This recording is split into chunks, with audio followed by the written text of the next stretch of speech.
सत साहेब। दादू दरिया प्रेम का मेरे साधो भाई, उल्टी वाह की धार सुनो मेरे साधो भाई। जो उबरा सो डूब गया मेरे साधो भाई, जो डूबा सोई पार सुनो मेरे साधो भाई। कबीर प्याला प्रेम का मेरे साधो भाई, अंतर लिया लगाए सुनो मेरे साधो भाई। रोम रोम में रम रहा मेरे साधो भाई, और अमल क्या खाए सुनो मेरे साधो भाई। तो कबीर साहब जी अपने प्रेम के अंग में बता रहे हैं कि ये प्याला जो है प्रेम का, ये मैंने अपने हृदय से लगा लिया है, और मेरे रोम रोम में अब उस मालिक के प्रति जो प्रेम है बस वही है। मेरा रोम रोम उससे प्रेम कर रहा है। अब इससे अधिक कोई क्या पिएगा और क्या खाएगा? कौन ऐसा नशा है जिसकी खुमारी ऐसे चढ़ी रहे, इस कदर चढ़ी रहे जिस कदर ये प्रेम की खुमारी लगी हुई है। और यही दादू जी भी कहते हैं कि ये जो प्रेम है ये ऐसा दरिया है जिसकी धारा उल्टी बहती है। ये धारा जैसे बाकी नदियों की ऊपर से नीचे की तरफ आती है, लेकिन प्रेम की धारा ये तो वो धारा है जो नीचे से ऊपर की तरफ जाती है और उस मालिक से मिल जाती है। और इस धारा में जो इसमें नहीं डूबा वो इस संसार सागर में डूब जाता है, लेकिन जो इसमें डूब गया वो पार हो जाता है। आगे क्या कहते हैं साहिब? कबीर हम गुरु रस पिया मेरे साधो भाई, बाकी रही न छाक सुनो मेरे साधो भाई। पाका कलश कुम्हार का मेरे साधो भाई, बहुर न चढ़ सी चाक सुनो मेरे साधो भाई। नाम रसायन अधिक रस मेरे साधो भाई, पीवत अधिक रसाल सुनो मेरे साधो भाई। कबीर पावन दुर्लभ है मेरे साधो भाई, मांगे शीस कलाल सुनो मेरे साधो भाई। क्या कहते हैं कि जो हमने प्याला पिया है, उस हरि के रस का जो प्याला पिया है, जो गुरु के प्रेम रस का प्याला पिया है, इसके बाद कोई भूख नहीं रही। ऐसे छिक गए हैं कि अब इस हृदय में कोई जगह नहीं बची है बाकी किसी चीज़ को समाने की। अब केवल वो मालिक ही हमारे अंदर बसा हुआ है और कुछ भी नहीं है। कहते हैं कबीर जी कि जिसने ये रस पी लिया, जिसने प्रेम का प्याला पी लिया, वो ऐसे पक जाता है उस प्रेम में जैसे कुम्हार का घड़ा पक जाता है, जो एक बार पकने के बाद दोबारा चाक पर नहीं चढ़ता। इसी प्रकार जिसने वो प्रेम रस पी लिया वो ऐसा छिक जाता है कि दोबारा उसे कभी फिर भूख नहीं लगती किसी और चीज़ के खाने की। ये नाम रसायन, ये नाम का जो रस है, ये ऐसा रस है, ऐसा मीठा रस है कि इससे अधिक मीठा और कुछ नहीं है। इससे अच्छा और प्रेम से अच्छा कुछ है ही नहीं। लेकिन इसे पाना बड़ा दुर्लभ है, क्योंकि जो कलाल है अर्थात जो मदिरा पिलाने वाला है, अर्थात जो प्रेम पिलाने वाला है, वो आपसे आपका शीश मांग रहा है। आपको सिर काट के देना होगा, तभी वो प्रेम आपको सुलभ हो पाएगा। अर्थात अपने अहंकार को खत्म करना होगा, अपनी मैं को खत्म करोगे तब ये प्रेम का जो प्याला है ये आप पी पाओगे। आगे क्या कहते हैं? कबीर भाठी प्रेम की मेरे साधो भाई, बहुतक बैठे आए सुनो मेरे साधो भाई। सिर सौंपे सो पीवसी मेरे साधो भाई, ना तर पिया न जाए सुनो मेरे साधो भाई। यह रस महंगा पीव सो मेरे साधो भाई। छाड़ जीव की बान सुनो मेरे साधो भाई। माथा साटे जो मिले मेरे साधो भाई। तो भी सस्ता जान सुनो मेरे साधो भाई। साहिब कह रहे हैं कि भाई ये जो भाटी है, ये जो भट्ठी है जहाँ पे ये प्रेम का प्याला पिलाया जा रहा है, वहाँ पे बहुत लोग आते हैं इसको पीने के लिए, लेकिन हर कोई पी नहीं पाता। क्यों नहीं पी पाता? क्योंकि जो पिलाने वाला है, जो वो कलाल है, वो आपसे आपका शीश मांग रहा है, आपके अहंकार को खत्म करने के लिए बोल रहा है, लेकिन उसे तो वही पी पाएगा प्याले को जो अपने अहंकार को, अपने शीश को सौंप दे। ये शीश कटवाया था मंसूर ने इस प्रेम के लिए।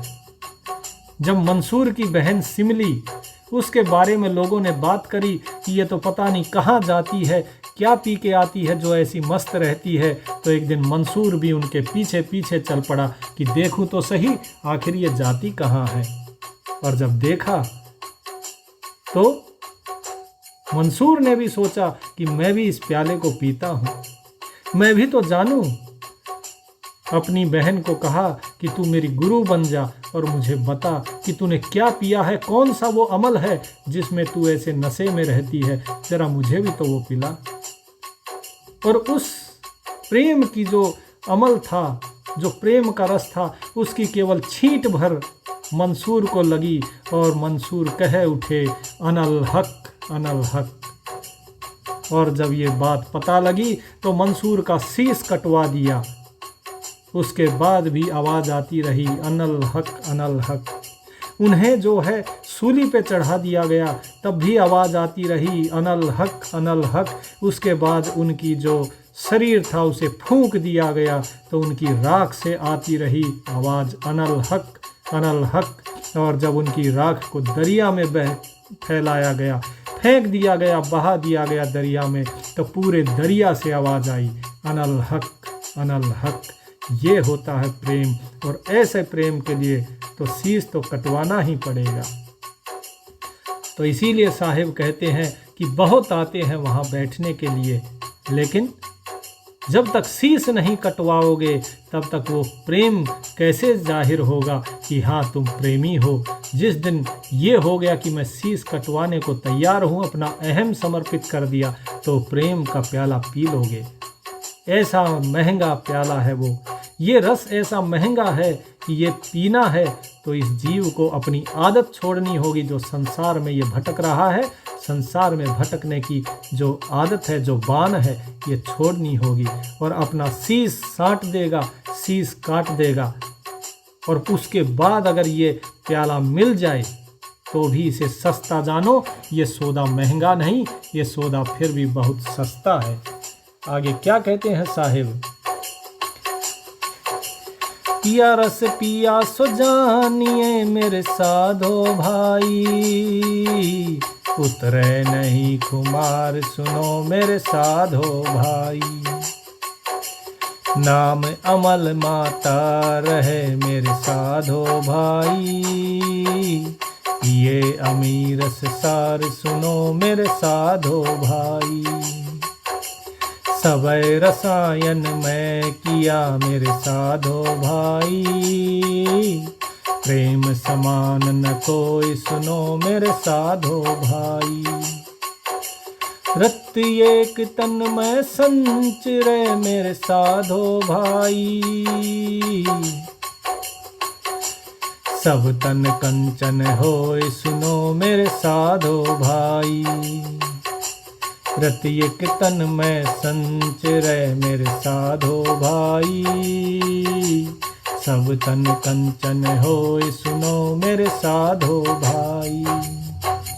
कबीर जी कह रहे हैं कि उस पिया का, उस प्रीतम के रस का जो ये प्याला है, उस प्रीतम से प्रेम का जो ये प्याला है, ये जिसने पी लिया फिर उसकी खुमारी नहीं उतरती है।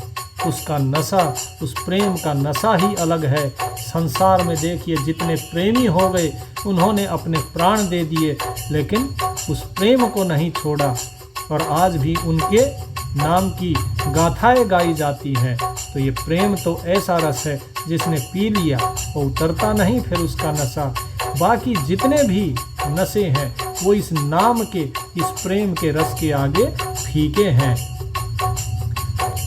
सबे रसायन मैं किया प्रेम समान न कोय, कि मैंने सभी रसायन पी कर देखे, लेकिन प्रेम के समान जो रसायन है, जो राम रसायन है, उसके समान कोई नशा ही नहीं, कोई अमृत ही नहीं। जो प्रेम का अमृत है वो अमृत सबसे उत्तम है। यदि रत्ती भर भी रति एक तन में संचरे तो सब तन कंचन होए। यदि रत्ती भर भी प्रेम यदि इस शरीर में अगर आपने संचित कर लिया, इसके अंदर रख लिया, तो आपका तन कंचन हो जाएगा। अर्थात आप जो है आज जो कोयला बने हुए हो, आप सोने के समान हो जाओगे। क्या कहते हैं आगे साहेब? सागर उमड़ा प्रेम का मेरे साधो भाई, खेवटिया कोई एक सुनो मेरे साधो भाई। सब प्रेमी मिल बूढ़ते मेरे साधो भाई, जो यह नहीं होता टेक सुनो मेरे साधो भाई। यही प्रेम निभाइए मेरे साधो भाई, रहने किनारे बैठ सुनो मेरे साधो भाई। सागर तय न्यारा रहा मेरे साधो भाई, गया लहर में बैठ सुनो मेरे साधो भाई। क्या कहते हैं कि जो एक प्रेम का सागर उमड़ रहा है, इस प्रेम के सागर में खेने वाला कौन है? एक ही है कोई। वो कौन है? वो मालिक है। सब प्रेमी मिले बूढ़ते, ये सारे प्रेमी जो हैं ये सब डूब जाते यदि जो यह नहीं होता टेक, यदि उसका ठिकाना नहीं होता, उसकी टेक, उसका सहारा नहीं होता। कौन? वो मालिक। जिसको प्रेम हो गया, जिसने प्रेम का रसायन पी लिया, अमृत पी लिया, उसका सहारा वो मालिक हो जाता है। फिर वो इस संसार सागर से हमें पार कर देता है, वही खेवट बन जाता है। फिर यही प्रेम निर्वाहिए रहन किनारे बैठ, सागर तय न्यारा रहा गया लहर में पैठ। कि भाई ये जो प्रेम है इसे ही निभाओ, इसे ही निभाइए। और जो किनारा है उस किनारे पे बैठ के क्या होगा? सागर से अगर न्यारे रहोगे तो क्या होगा? गया लहर में पैठ, वो सिर्फ लहर ही तो आएगी, तुम लहर में ही बैठे रह जाओगे। आना है तो इस सागर के अंदर आइए, प्रेम का प्याला पीजिए और उस मालिक के साथ एक हो जाइए। जब ये लहर उस सागर में मिल जाएगी तो उस सागर के साथ एक हो जाएगी। फिर ना सागर में कोई फर्क रहेगा, ना लहर में कोई फर्क रहेगा। अमृत के रो मोटरी मेरे साधो भाई, राखी सतगुरु छोर सुनो मेरे साधो भाई। आप सरीखा जो मिले मेरे साधो भाई, ताहि पिलावे घोर सुनो मेरे साधो भाई। अमृत पीवे ते जना मेरे साधो भाई, सतगुरु लागा कान सुनो मेरे साधो भाई। वस्तु अगोचर मिल गई मेरे साधो भाई, मन नहीं आवे आन सुनो मेरे साधो भाई। तो साहिब क्या कह रहे हैं कि ये जो अमृत की जो आपको खान मिली है ये उस सतगुरु के पास है। ये अमृत को पियो और सतगुरु के पास रहो। और जब आपके जैसा कोई मिल जाए, कोई प्रेमी मिल जाए, तो ये प्रेम की जो बूटी है ये उसे भी घोल के पिला दो। उसे भी अपने जैसा ही प्रेमी बना लो। इस अमृत को वे जन पी सकते हैं जिन्हें सतगुरु का शब्द रूपी बाण लगा है, जिन्हें सतगुरु से प्रेम हुआ है। जिसे प्रेम नहीं हुआ उस मालिक से, वो क्या पिएगा? जो सतगुरु के शब्द को, सतगुरु के नाम को जो नहीं अभी तक जपने लगा, वो कैसे प्रेम के अंदर लगेगा? सतगुरु लागा कान, अर्थात जो सतगुरु के ज्ञान में जिसने अपना मन लगा लिया, वही इसे पी सकता है। और जब इसे पिएगा तो क्या होगा? वस्तु अगोचर मिल गई, मन नहीं आवे आन। फिर वो वस्तु मिल जाती है, वो परम तत्व मिल जाता है। उसके बाद ये मन किसी और में नहीं लगता है, सिर्फ अपने उस प्रीतम, उस मालिक में ही लगा रहता है। साधु सीप समुंद के मेरे साधो भाई, सतगुरु स्वाति बूंद सुनो मेरे साधो भाई।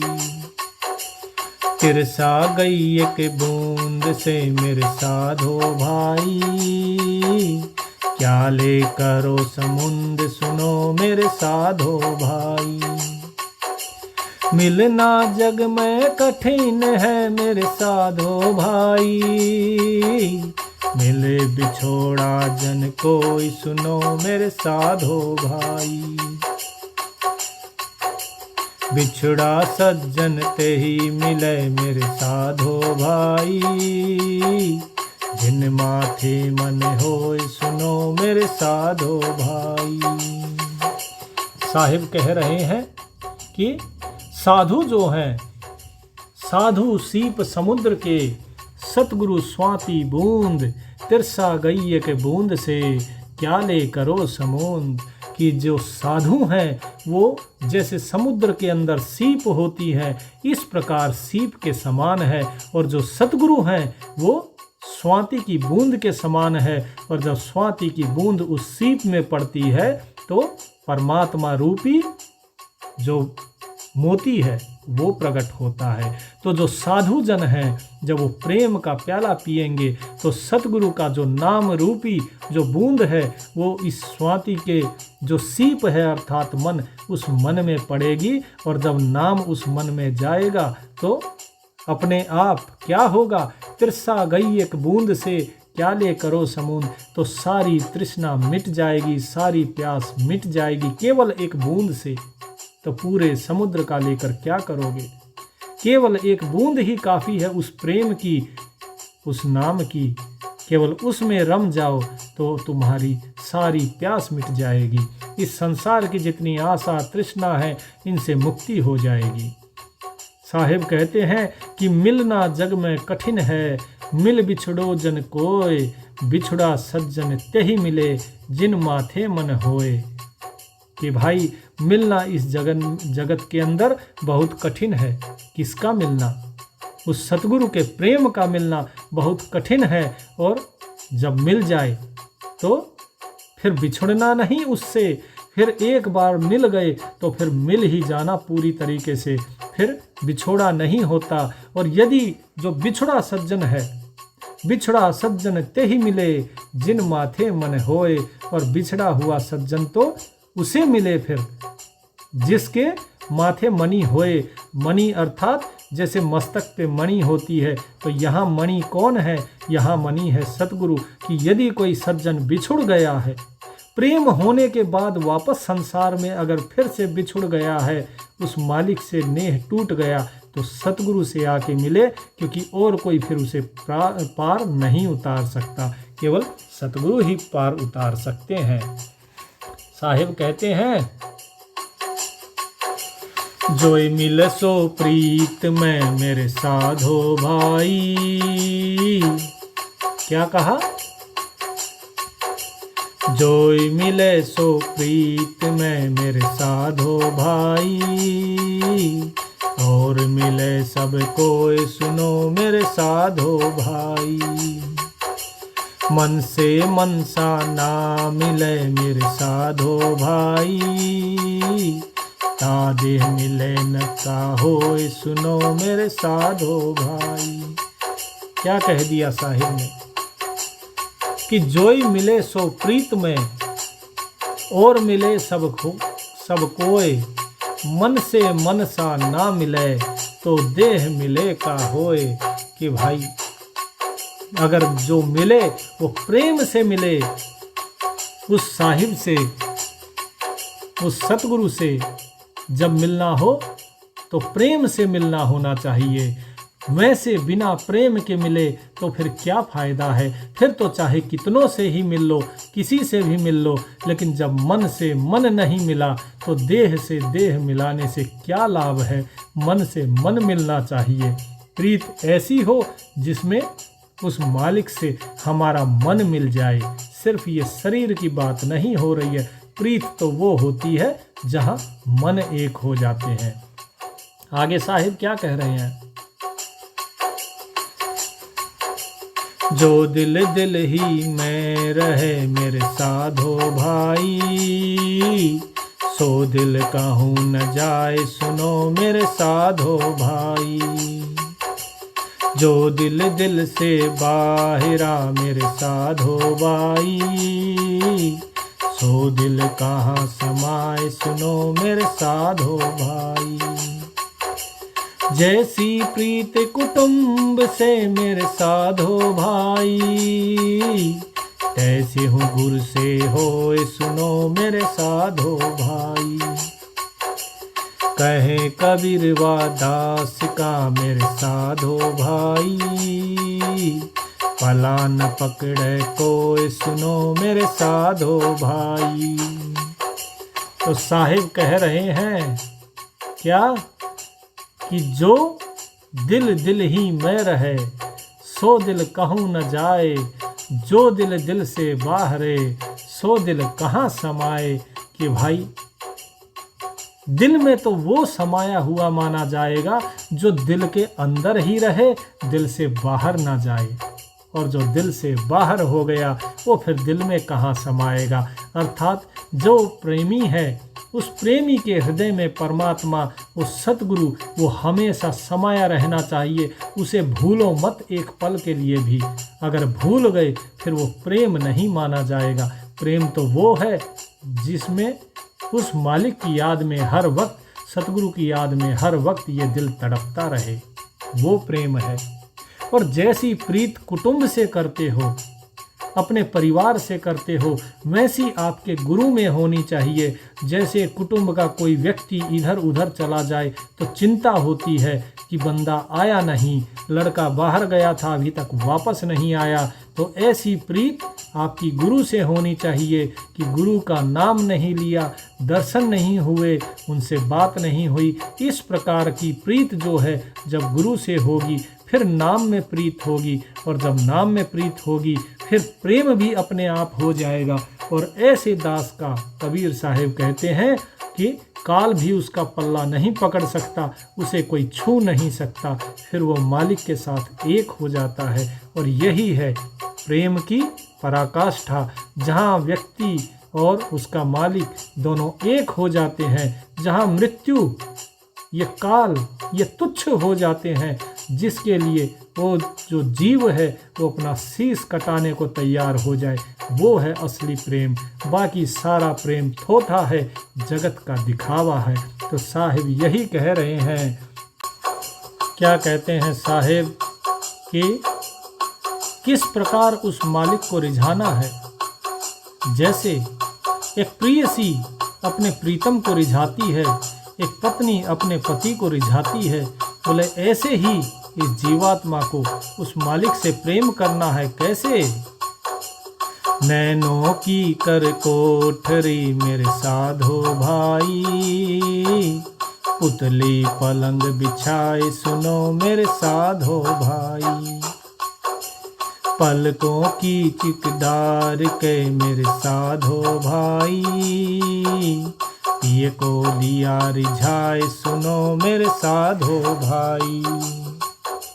क्या कहा साहिब ने कि नैनों की कोठरी बना लो, नैनों की कोठरी बना लो, और जो आपकी आंखों की पुतलियां हैं इसे पलंग बिछा लो, ये सेज बना लो, और उसके बाद पलकें जो हैं उन पलकों का पर्दा डाल लो।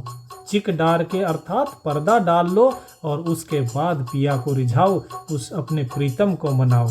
कहने का अर्थ ये है कि वो मालिक जो है उसका दीदार कैसे होगा कि अपनी ये आँखें जो हैं ये बंद कर लो और अपना जो ध्यान है वो श्वास में लगाओ और ये पल के बंद करने के बाद फिर उस मालिक का दीदार करो। बाहर खुली आँखों से मालिक का दीदार नहीं हो पाएगा। तो ये साहिब समझाने का यहाँ प्रयत्न कर रहे हैं। और क्या बताते हैं कि प्रेम किसे नहीं कहते, आगे सुनिए। जब लग मरने से डरे मेरे साधो भाई, तब लग प्रेमी नाही सुनो मेरे साधो भाई। बड़ी दूर है प्रेम घर मेरे साधो भाई, समझ ले हूँ मन माही सुनो मेरे साधो भाई। बड़ी दूर है प्रेम घर मेरे साधो भाई, समझ ले हूँ मन माही सुनो मेरे साधो भाई। समझ ले हूँ मन माही सुनो मेरे साधो भाई। साहिब क्या कहते हैं कि जब तक मरने से डरते हो, जब तक मृत्यु का भय है, तब लग प्रेमी नहीं हो सकते, तब तक प्रभु से प्रेम नहीं कर सकते। प्रभु से क्या किसी से भी प्रेम नहीं कर सकते जब तक मृत्यु का भय है। प्रेमी तो वो है जो अपने आप को अपने प्रीतम के ऊपर फना कर दे, कुर्बान कर दे, वो असली प्रेमी है। तो ये प्रेम का घर जो है ये बड़ी दूर है। अपने मन में ये जान लो और समझ लो। इसे तो तभी पाया जा सकता है जब खुद को जीते जी मृत मान लो कि मुझे सिर्फ उसका दीदार चाहिए, इस जीवन मरण से मुझे कोई लेना देना नहीं। मरने से जब डर खत्म हो जाएगा उसके बाद ही प्रेम कर पाओगे उस मालिक से। जब तक भय है, जब तक प्रेम है इस देह का, तब तक प्रभु से प्रेम नहीं हो सकता। और जब तक प्रभु से प्रेम नहीं हो सकता तो मुक्ति की आशा करना व्यर्थ है। इसीलिए नाम जाप कीजिए। और प्रेम, इस नाम जाप में एक शर्त है उस मालिक से मिलने की। तो प्रेम रखिए, नाम जाप कीजिए, विश्वास रखिए और दास भाव रखिए, तो ही वहाँ जा सकते हो, उस घर में तभी पहुँच सकते हो। वरना इसी संसार में जन्म जन्मांतर युग युगांतर तक भटकते रह जाओगे। ये बड़े महंगा सौदा है। ये सौदा अगर शीश कटाने पे भी अगर आपको नसीब हो जाए तो सस्ता समझना इसे। तो प्रभु का नाम लीजिए, परमात्मा आपका कल्याण करें। सत साहिब।